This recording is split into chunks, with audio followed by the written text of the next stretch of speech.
Hey, Rory. Hey, Ryan, how's it going? Great, great. Happy New Year. Happy New Year. Are you in Europe or are you up really early? I'm actually in Singapore right now. Oh, other So, way around. Oh, so it's evening, right? Nice. yeah, yeah. Hello. Hey, Hello.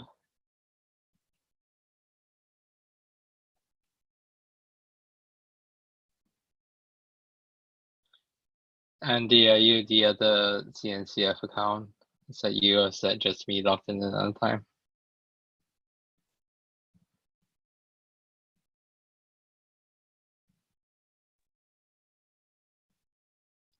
I'm just trying to select my. Awesome. I already started the streaming, so. Okay, is that functional? Haha.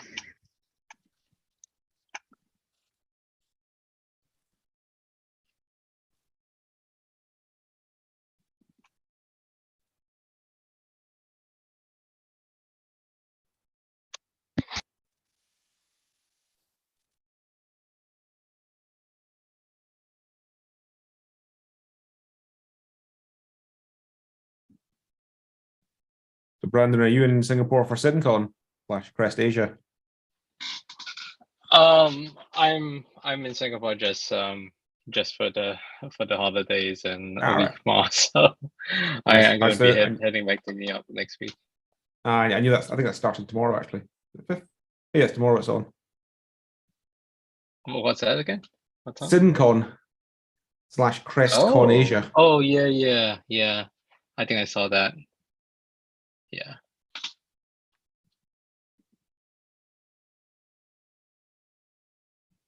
Hi, can I talk? I'm Shivam Tyagi. I'm like new to this whole meeting system, so I don't know if I've joined the right call. So there's like a bunch of meetings once I sign up for the CNCF meeting calendar. So I'm just currently confused where to go. I think If it's you're strictly looking the for right call. security at the right place. Yeah. We have two of these calls, one on a US centric time zone, and this one on an EMEA friendly time zone. So you're welcome to join either or both, depending on your availability. But yes, welcome, indeed welcome. We'll do a little intro to give you some background. Oh yeah, sure. So for the past, like I have been involved with the localization project of Kubernetes, where we were converting the documentation to Hindi. So I have worked heavily over there, around like 128 commits in with the team members. So that went well, and now I wanted, okay, that's enough of the documentation contributions, and now I want to move on towards the code part of the thing. So I've stepped on to several calls and reached out to mentors, and they suggested me that SIG is something that you should first decide which SIG you want to contribute to. So when I went to the repository, I saw there were like tons of SIG over there. So I thought, why not just be in the meetings and figure out what exactly every SIG does, and then finally make a decision where to go. So that is an introduction about me. Excellent. Well, that's absolutely the right thing to do. I'll just run through a brief intro, and then I'll just talk briefly about the group as well. Right, hello everybody. A reminder that this meeting is being recorded and posted to YouTube shortly afterwards. Your participation in these meetings is an agreement to abide by the Cloud Native Security Code of Conduct, which can be found in the repository. If one person could volunteer as a scribe, and I appreciate somebody is already straight on the case, that's much appreciated. There are 2 scribe columns if anybody would like to run backstop as well. Yeah, it gives us a richer remembrance of things. And for existing members and working group representatives, please remember to include your organization or company along with the working group you're involved with, and just add your name to the attendance column. I arrived before my esteemed co-chair Brandon, so I imagine this document link is probably already there, but I can't see it in the chat because I was late, so I will add that there. Right, and yeah, welcome to 2023, everybody. We've started with a bang. London is standardly drizzly. Pleased to say that I'm actually back in the UK for a change. As Brandon knows, that's quite a rarity. We normally see each other in very different places. Just And writing on a plane. Yeah. Yeah, that was the most embarrassing of all when the plane was about to take off and the Faraday cage shut with the door. Right, so a huge welcome to our new members. I'll ask people to give a brief introduction if they're new to the group, and a few things today just to talk about who we are. TAG Security is the Cloud Native Computing Foundation's Technical Advisory Group on Réka, security. nem vagyok most itt, jó? Megbeszélésen vagyok, utána gyere, légy szíves a I napucskáddal. think you've got a hot mic there, Csaba. Yes, so we are the, no, it's fine. We are the Technical Advisory Group on security. It used to be called, as a collective, SIG Security, which caused some confusion because there was the CNCF SIG Security and also Kubernetes SIG Security. So after much wailing and gnashing of teeth, we are a TAG, a Technical Advisory Group, and then the Kubernetes SIG Security focuses specifically on Kubernetes, the development of the project, the source code, and its usage to some extent, whereas TAG Security has a wider remit, which I would describe as probably more usage-based and a usage and operator, as opposed to sort of the developers of the code itself. And we have multiple people who span across the two groups. So with that, would anybody who's new to the group like to give a brief introduction, please? Yes, hi everyone. My name is Shimon Tolz. It is very nice to meet you. I'll introduce myself. I wear sort of two hats. The first hat, I'm the CEO and co-founder of The Tree. We are a CNCF Silver member, and we prevent misconfigurations in Kubernetes. So this is the area that we're at around security. And my second hat is I'm from Tel Aviv, Israel, and I'm the co-organizer of the CNCF Tel Aviv chapter, and also the lead organizer for KCD Israel, which is going to be held in March. So you're all welcome to come, and the CFPs are open. So I'm also a salesperson for the CFPs today.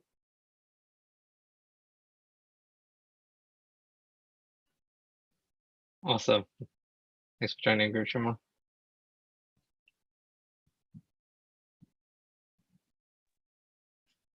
Thank you for the link. So I'll put it in the meeting notes. And Shivam, thank you for your intro. I think we know most other people here. Nice to see some old faces. Mr. Jarvis, pleasure to see you here again. Rory, of course, Brandon.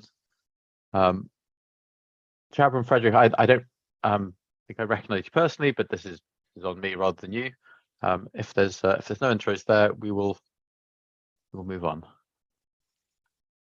Yeah, so I've been coming to these meetings earlier, and I took a break, and I'm coming back to these meetings. So hi everybody, I work as a security engineer, but right now I'm like actually switching between jobs. I'm actually looking for a job, mostly in cloud security and stuff. So hi again.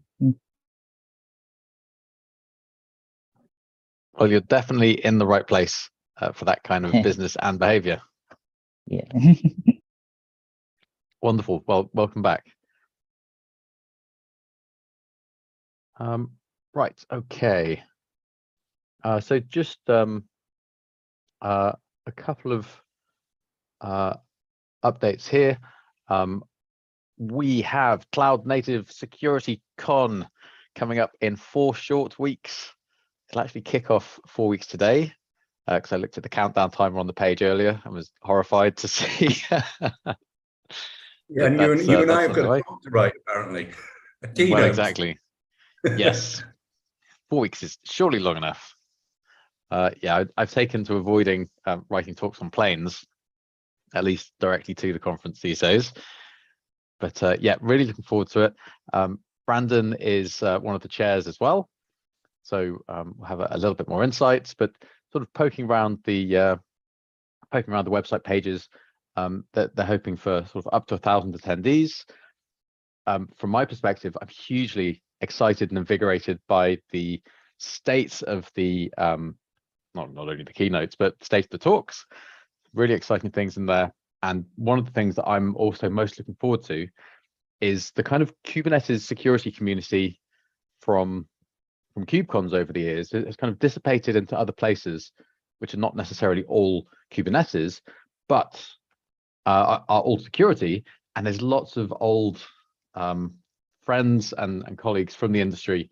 So if you don't have a ticket already, I would really highly recommend it. It looks incredible, both from an interpersonal and also a sort of intellectual perspective. I will hand over to Brandon, who may have a bit more on that. Yeah, I think on top of what Andy said, I think one of the big highlights, as with the Cognitive Security Con, is the CTF, which will be happening.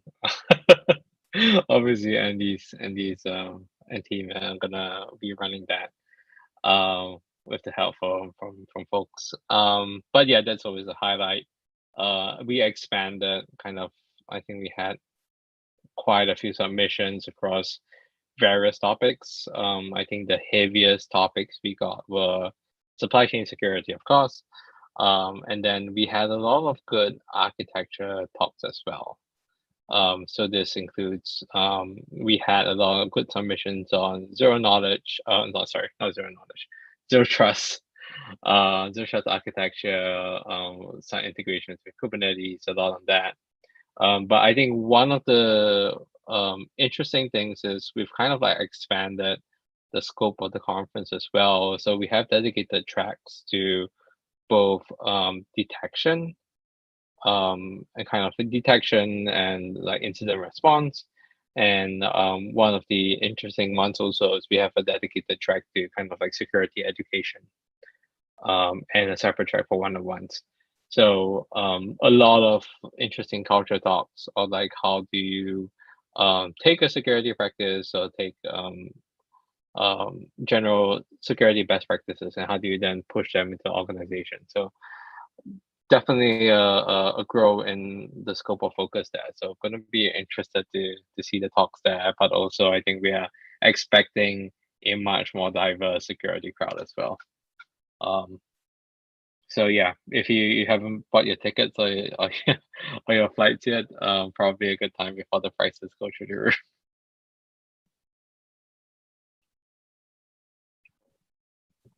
Awesome. Yeah, really looking forward to that. Seattle in 4 weeks, as we say. And I think the other update is you as well, Brandon, on SSC and policy. Oh, sorry, Matt. Just a correcting question. Does it mean that GB will not have a security day on KubeCon Amsterdam? It's a great question. Come up before. So I guess I can take that. So there's a few changes happening with KubeCon. I think if you've looked at the most recent KubeCon schedule, you notice there's only one day of co-located event followed by the actual schedule. So they're cutting down on events. What we are discussing with the KubeCon team is actually having something we're calling a security village. So this won't be a co-located event, but it's actually going to happen on the main event itself. So on the regular KubeCon days, we'll have a whole separate track to just the security village. This will be a CTF as well as kind of our own talks, as well as an open space for people to get together and talk about things. So co-located events, specifically Cognitive Security Con, it's not going to be at KubeCon EU, but we're having something different called Security Village, and you have a little bit of a kind of different vibe and different format to it. But it's say the security. Sorry, go on. So it's a parallel kind of track on top of the security and identity track, or? Yeah. Do I need to select between the two? Or I can participate in both? I think you should be able to participate in both, but we haven't worked out the details yet, so don't take my word as final. So, Brandon, are you saying there's going to be a separate CFP then for the security village, or is it the security track that's already part of the KubeCon CFP? There's going to be a separate CFP for that.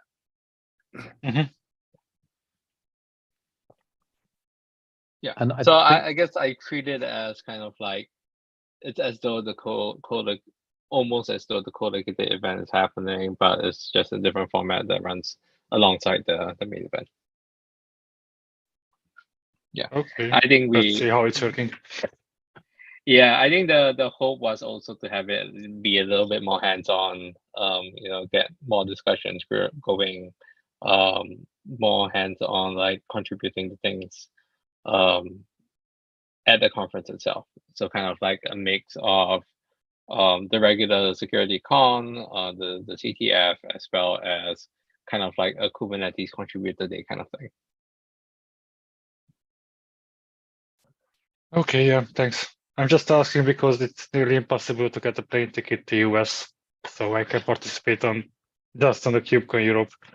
And last year I was there on Valencia, so hopefully I will get an approval also to go to Amsterdam, but as I mentioned, it's impossible to travel through the ocean. So yeah, it's rough.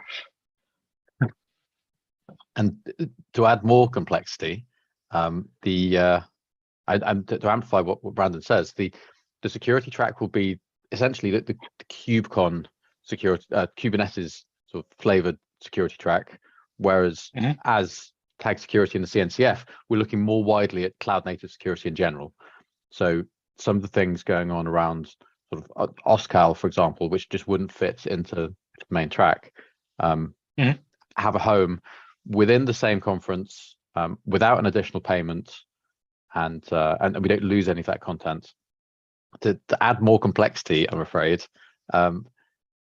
we're assuming we have a rip-roaring success in Seattle, then potentially we would also look to, well, I don't know if I'm speaking for Brandon or other people, but hopefully to have the same event also on a different time zone as well.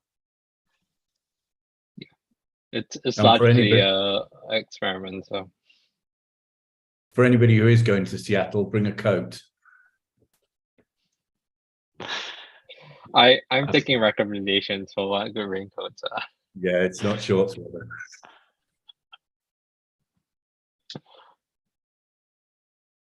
Okay, well, I look forward to it immensely. Cool. Any more questions on CNSecCon? Okay, over to you, Brandon, on the SSC and policy. Cool. So I have this as part of the a bunch of issues that I picked for triage, but I'm gonna link this one. So this is an issue that we've been discussing a little bit on the supply chain working group. It's issue 987. Title is what is the secure supply chain policy? And I think the idea here is like every time we are saying like, okay, I want to make sure that I check that my software supply chain is secure.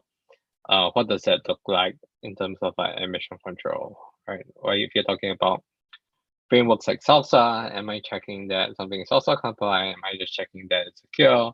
Like what do I want to what are the guarantees I want to make about my software supply chain? I think a lot of people have an idea on what they think is important, but there is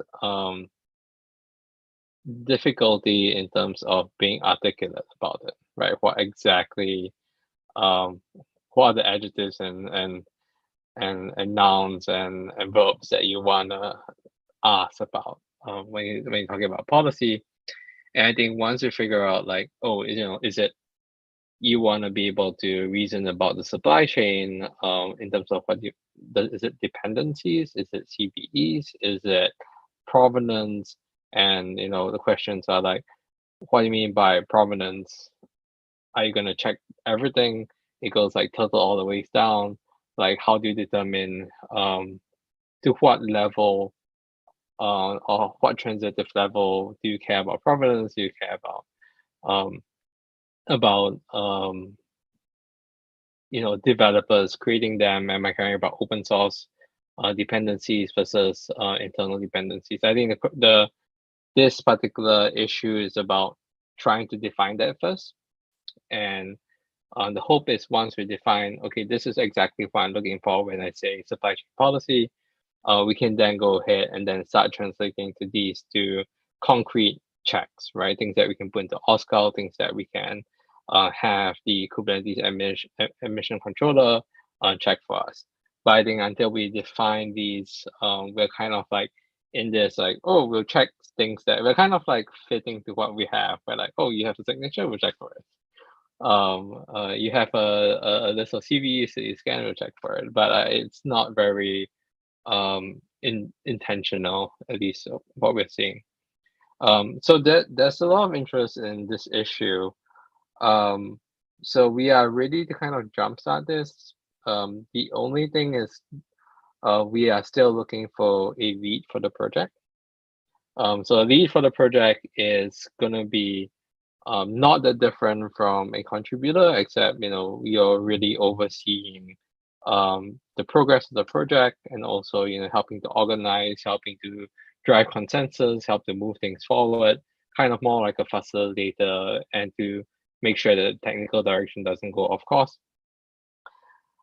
So this is an issue. We are still finding leads. If anyone is interested in being a lead, and if you're not sure what it means by being lead, feel free to reach out to us to kind of ask us, open to do mentorship for leads as well. But yeah, this is the issue that we've been discussing. I think once we have someone that's interested in the lead, we should be ready to go on this.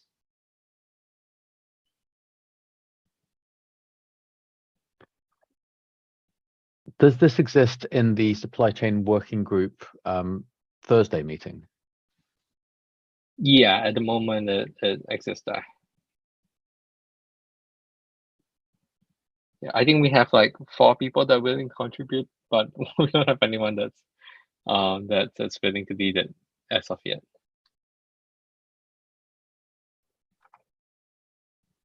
And partially because of my own naivety, because I haven't been to that group. What's the expected time contribution for this? Do we think it's a couple of hours a week to sort of review and keep things on track? Yeah, I think it will be similar to the other white papers. So just like a couple hours a week, just contributing, writing certain paragraphs down, time boxing it to so initially it'll probably be about a month or so of discussions, and then writing will take another 2-3 weeks, review another 2-3 weeks, and then we should be done. So trying kind of time boxing it within 3 months of maybe 2 hours, 1 to 2 hours a week.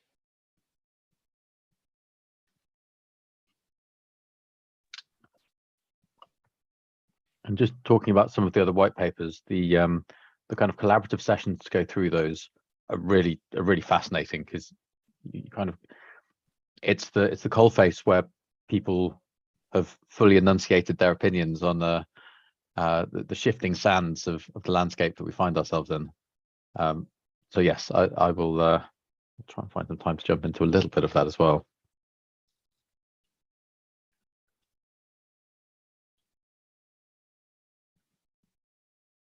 Right, we have got another couple of issues to run through here then.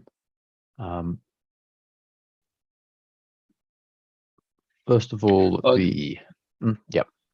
Those are issues that I kind of looked through and I was like, okay, maybe we can talk about this. So if you want me to talk to any of them, those were things that I put in. if you would be so kind, you're a better place than I am. Okay. So a couple of issues. First one is the cognitive security white paper Italian translation. So this was a surprise to me. I didn't know this was happening. Someone created PR, but like we translated the white paper to Italian. I was like, awesome. I can't read Italian, but I'm just gonna let people comment on it. So in hopes of this being the EMEA group, I'm hoping that if there's anyone on the call in this time zone that is familiar with Italian, if you want to read through it or just kind of look at the comments, that would be super helpful. I think probably we'll leave this on for a little bit more and then we'll close it out and accept it otherwise. I don't know if Rowan's got any more color, but certainly Marco, who's jumped in and added some contributions and comments, I think he's on holiday for another week or two. So I think there's probably nothing back from him in that time frame. Maybe it would need just a little bit more time from that perspective. Yeah, I could see Marco picking this up or finishing the review. He's already started on that. But yeah, he's just currently on leave. Will you be able to tag Marco in the PR and then we can keep it open for a couple more weeks? Yeah, I mean he's been leading the review already. Okay, yeah, then that's fine. Oh, okay, okay. I thought.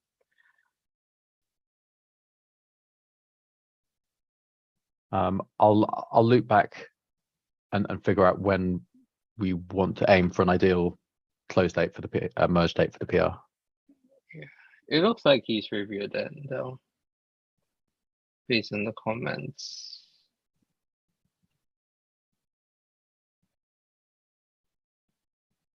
Yeah, I think he gave the okay. He said that.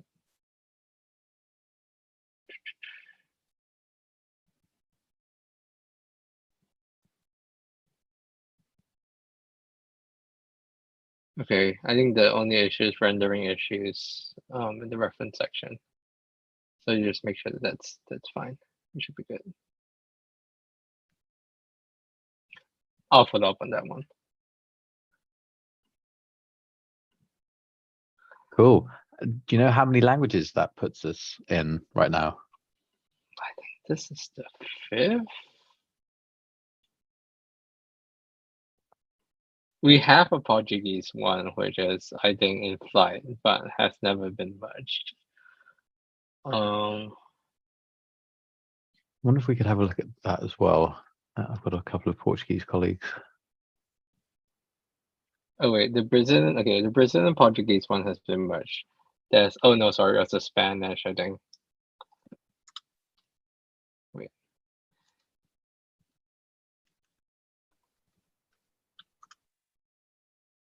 What other translations are we actively looking for? I think the translations that have come up have been because the communities wanted to translate it. I think, for example, for the Brazilian Portuguese one was that you could not use a reference to any material unless it was written in Portuguese. So there was like a incentive for them to translate it. And the rest have kind of been coming from the community. I don't think we've seen any requests to translate to particular languages yet.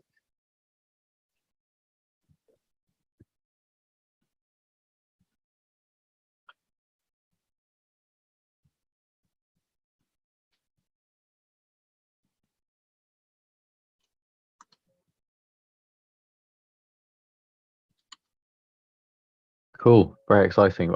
I've put a speculative couple of weeks in place. Maybe if everyone's happy, it could be next week as well. But yeah, we'll get it closed off by 2 weeks today at the very latest. If it's not done by this call. The next issue is also yours. Yeah. So this one was just created this was created by Emily a couple of weeks back.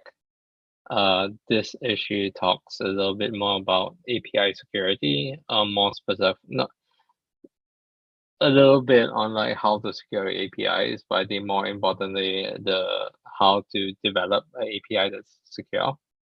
So I think this will probably end up manifesting itself in terms of like a recommendation white paper. I think there's a question there on like, what is the scope of that? Obviously there's a lot of design decisions that goes into building API. What is a format that we can kind of tell the story in a way that's digestible and easy for people to use.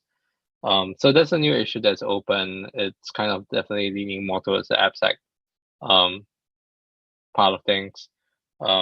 General interest so far. I think we're hoping to kind of build up that muscle for our group as well. I think getting more API and more application security stuff as well.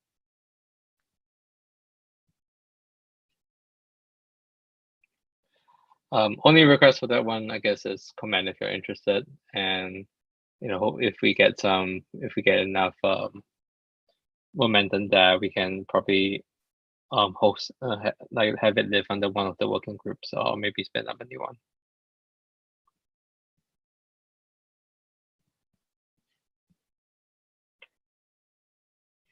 I think that's it for my issues. I think we already talked about the security village one.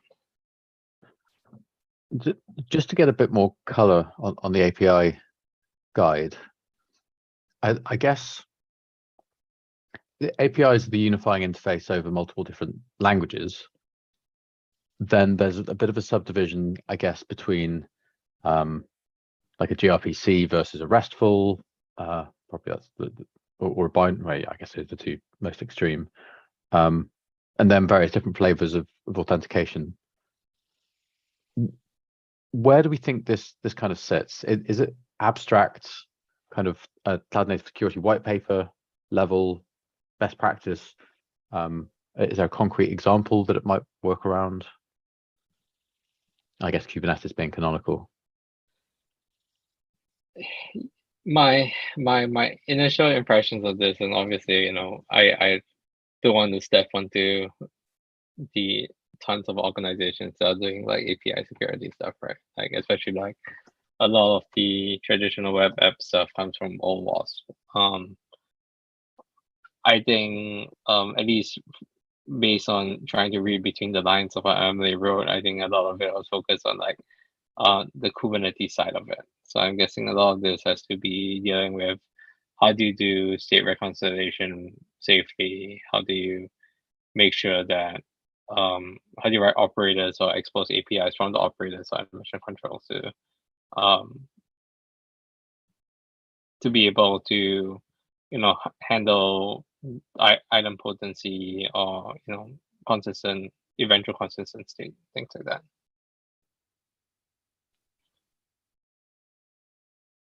Yeah, but I do agree. I think it's like it is a very valid question of like how much of this is just generic security API practices versus something that's like specific to cloud native.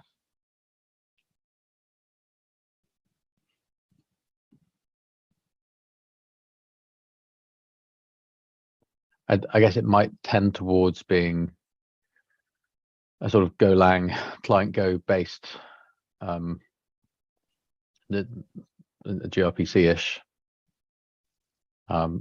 perspective if it's Kubernetes-y.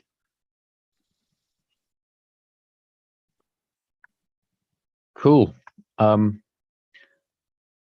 Right. So from a Flux perspective, that there are two things here. One is the lightweight threat modeling proposal that we put together earlier this year. We, in this group, thank you to all the contributors, went through and developed a short questionnaire-based approach. After discussing sort of various different options, and especially how not to overly jargon the approach to help to encourage new contributors, because the core of this issue is security assessments can be overwhelming for people to start contributing to. as a concept, whereby actually it's the diffuse kind of free-for-all environment that really gets the best results. So going from that kind of encouraging people because any contribution is valid into a threat model, into how do we do this in a lightweight fashion that's not exclusive and confusing. And so we looked at various different approaches. We ended up settling on something a bit like the Mozilla Rapid Risk Assessment Framework. This was intentionally a bit different from what's done with the security matrix in the self-assessment, because it's more focused on getting new contributors to just perform an abstract appraisal of a piece of software or a cloud native piece of software, rather than the kind of more exhaustive connectivity matrix, actor appraisal, and sort of building out that threat matrix. After a couple of iterations in working groups in these meetings, we then went through this with Flux, their multi-tenancy proposal. It was very elucidating and useful experience. Flux had their own threat model work done already, where they identified the weaknesses that they were aware of internally. And then in going through that document, and actually I should probably share it briefly. He says getting lost in his windows.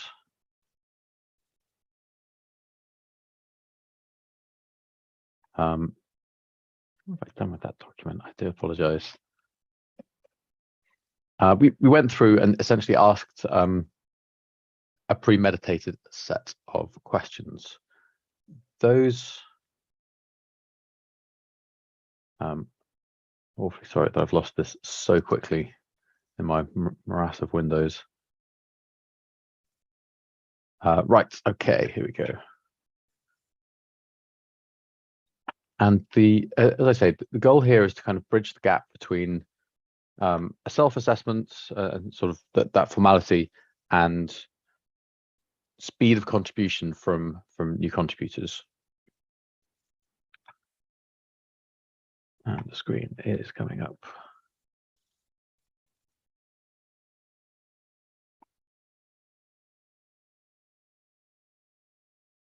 That is unusefully large. There we go. Is that visible? I see a gray screen right now. And it's grayed out for me as well.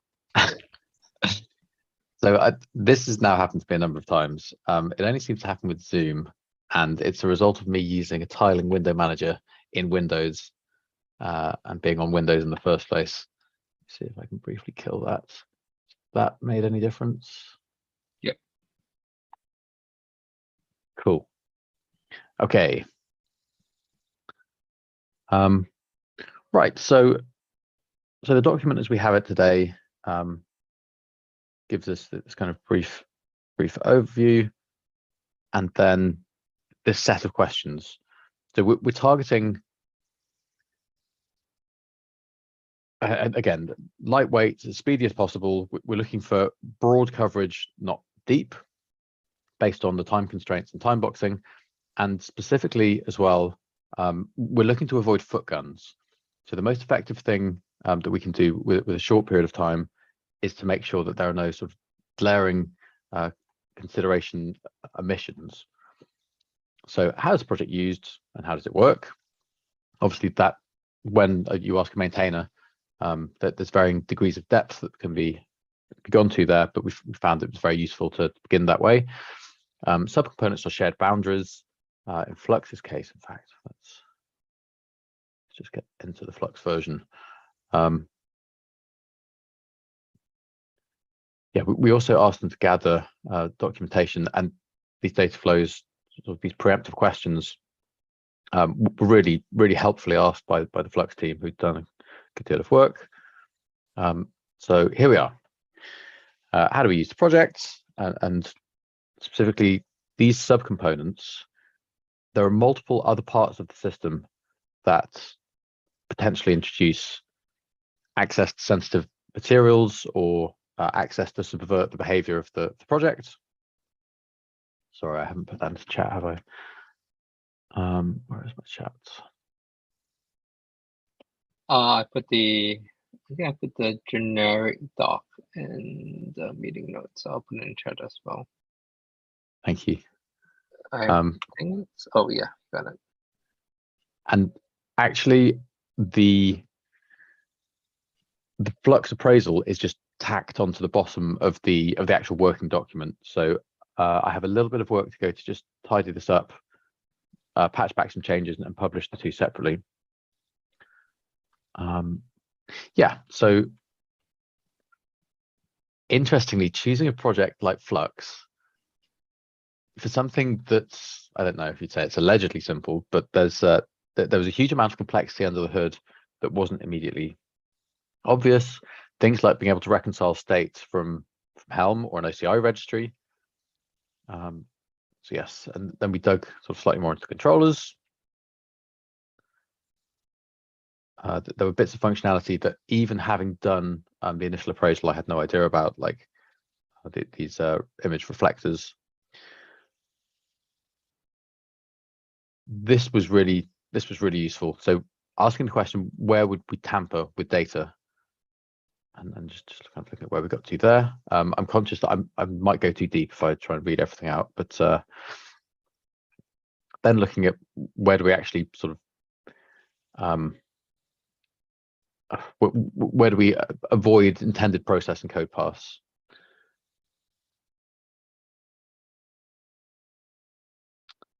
We did not quite get as far as running through all of this in detail, but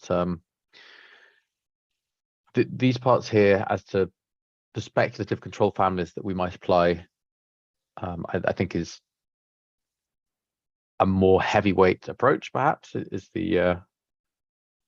one thought there. This is all the background.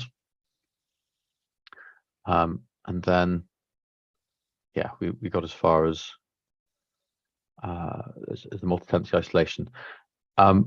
Does anybody else want to add any thoughts? I suppose this is a kind of mini retro. Yeah, it was difficult. I wish Marco was here, to be honest. I think it was difficult to go through the kind of script verbatim. So what we ended up doing is we had a lot of good discussion that came out of that initial kind of discovery work, and then all of the notes and threats and issues that were identified are just kind of openly discussed, were then placed in the multi-tenancy isolation kind of notes section. I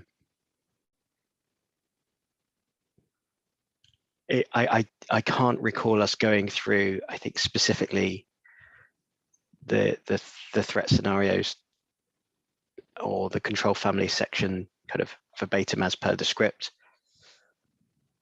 But the conversation was pretty good. I'm not sure how well we kind of stuck to the intention of the template. The template comes from the Kubernetes audit, doesn't it? It would be interesting to see if any of those sessions were ever recorded. We could see how it was used. That would be, yeah. We did extend our threat scenarios a little bit and actually rewrote most of the rubric. If you look at the, if I can find it quickly.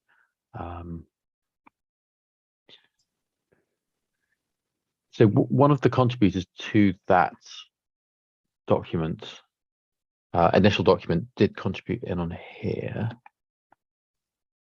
Just in there a second. Oh, sorry, that's not the right one.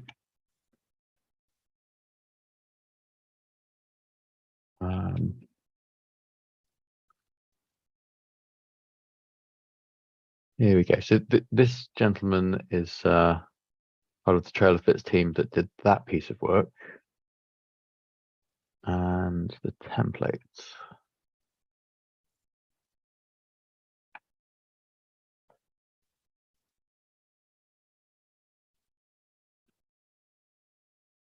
So let's just have a quick look.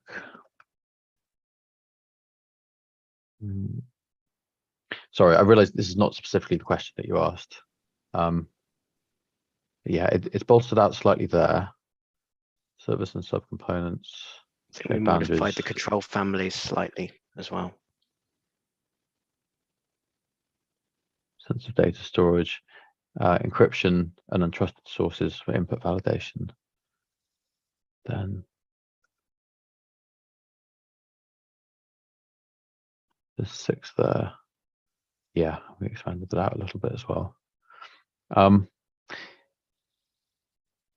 Yeah, it would be interesting to know how long they time box those sessions for.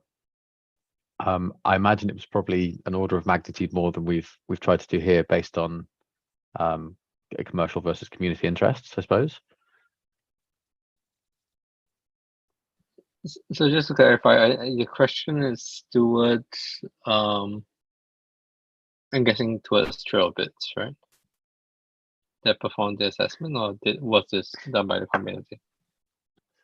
The rapid risk assessment for Kubernetes was, was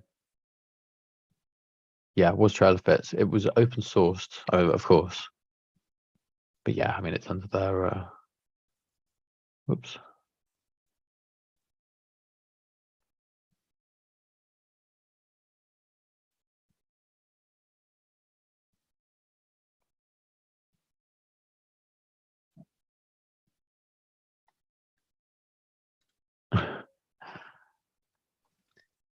Yeah, I think it's just reaching out to that gentleman and seeing if he's got anything to add. All right. I will add this to a list of action items somewhere.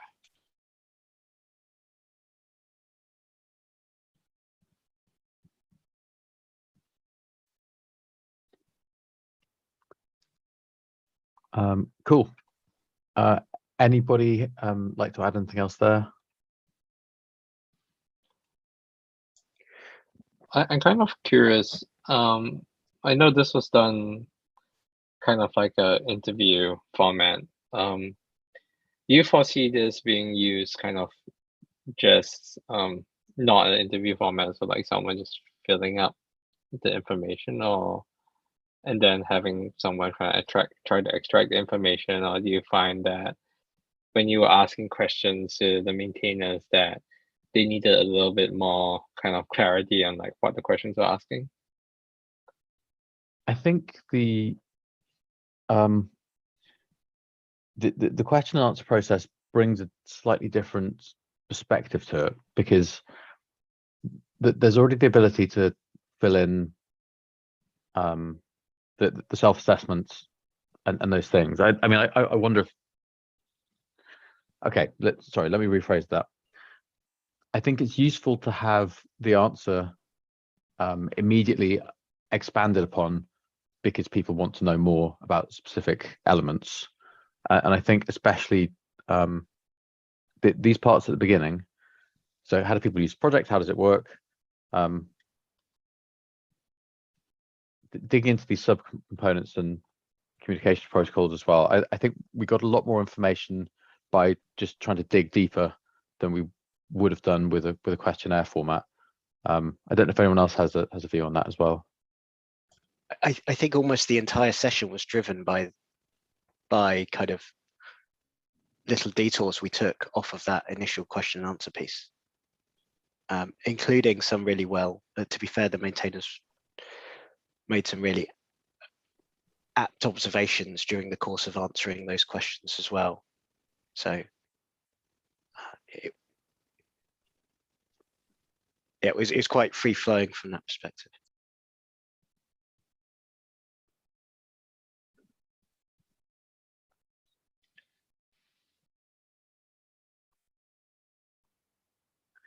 I guess in terms of where it would sit as part of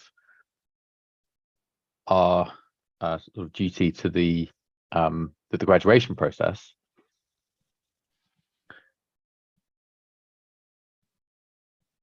I'm not sure, and I haven't actually thought about it. I'm wondering. I see this kind of maybe two places, right? One of it is kind of like, oh, maybe we should structure our assessments as self-assessment. You do an interview, and then you do the joint review. Second place I can see this is that, just having this interview can be part of, like you said, the graduation process. And that will kind of, fulfill a certain requirement. That way, I think this is awesome that it's like super time box.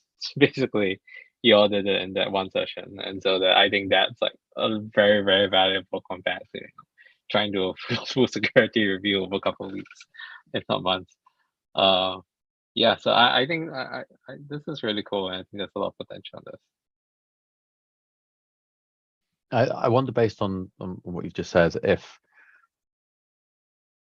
the question and answer format helps to drive and form a basis by which the self-assessment process becomes a bit easier, because the kind of, not riposte, but further investigation on the back of that is partially covered by, and the security mindset is partially sort of exposed by that question and answer format in this. I also think it was excellent work by all present to get so much done in an hour. Probably another hour to whoops, I'm not sharing anymore, to dig through the last couple of bits. I mean, it's hugely valuable as it stands, I think. And then obviously I haven't finished actually writing the thing up and getting it into a presentable state. So maybe all in, we try and time box it to two working sessions, and then somebody to go through and kind of tidy up the notes afterwards for another hour or two. But that not too much more, because obviously it'll expand to fill whatever time we allow.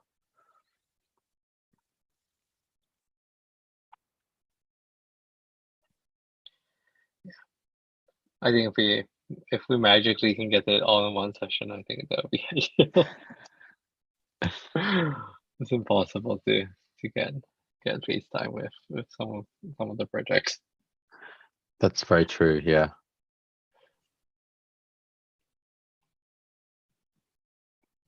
Okay. Well, we can certainly aim for that for the next one. As I say, I think there was so much complexity in Flux that wasn't immediately obvious to me, at least. And a simpler project. Do we have anything else? So I know Cert Manager it is also kind of, I mean, but both of those projects took quite a long time for to sort of line everybody up and get everyone in the same room to talk about them, and have moved on at this point. But it would still potentially be worth doing that work to see sort of retrospective gap analysis.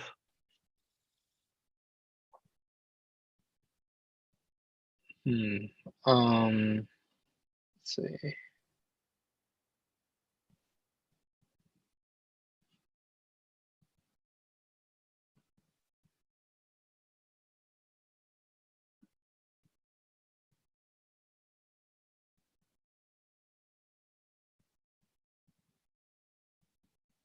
Oh, I don't think we've actually done the Cert Manager one. No, we haven't. Are you looking for if because I know that the next two that are coming up from chatting with Justin and Matthew are Cube Bella and another Cube something. Too many projects named Cube something. Yeah, I think Cube Bella is one of them, and the other one is let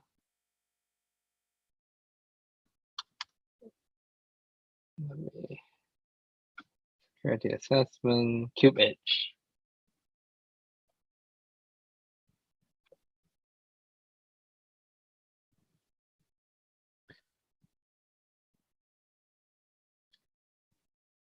Yeah, it looks like Cube Edge and Cube Bella. I think both of them already have a self-assessment they take a look at. And I think that they have both presented, if I remember. I wasn't on those meetings, but I think they might have done. One of them has. I can't remember which one. Okay, I'll dig back and figure out which one of them has and invite them to the next call that we have.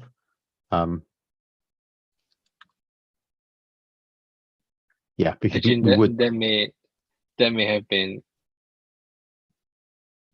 Cubescape. No, that one's not done yet.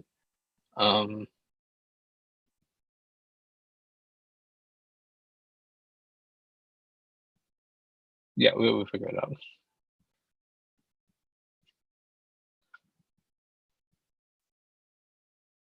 Cool. Okay. Well, whichever of those is next on the list, we'll aim to get that done in 2 weeks. I guess we will potentially skip a meeting. Oh, so we'll skip this meeting on the 1st of February because we'll be at the con. I'm I was wondering whether I know when we were writing up some of the CFPs for the tag sessions for Cognitive Security Con. I think one of the ideas was, could we just do one of these track models live? Oh, excellent point. Yes, not only is that a fantastic idea, but also I've been talking to somebody about doing a workshop at KubeCon EU to run through sort of intro to threat modeling and do some live threat models. So yes, absolutely. Do you think maybe we target that at Cloud Native Security Con then?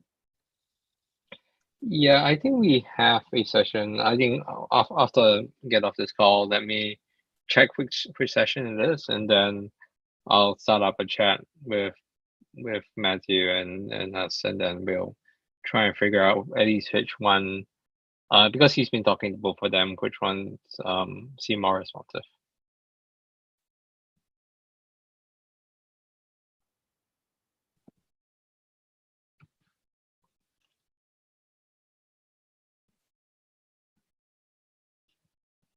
Cool. Yeah, there was definitely a discussion, but I can't see it at this point.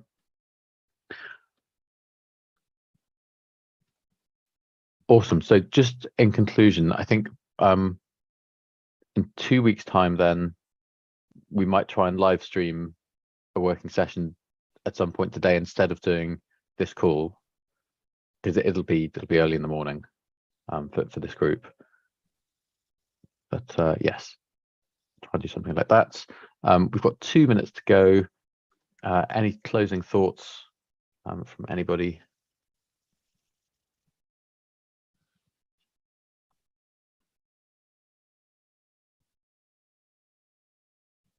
Wonderful. Well, thank you very much for your attendance. It's lovely to see everybody. And the next time we do one of these calls, we will try and ensnare another project to run through a live lightweight threat model. Otherwise, I look forward. Will you be on next week's call on the US time, Brandon? It's unusual timing for you, I imagine. I should be, unless Jedi kills me. Because I'm arriving on Tuesday in the evening, so we'll see how that goes.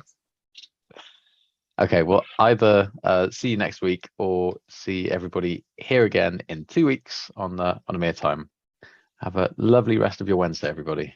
Andy, can you ping me offline about trying to set up some time to do this Yeah. talk maybe next week? Yeah, absolutely. Later. Cool.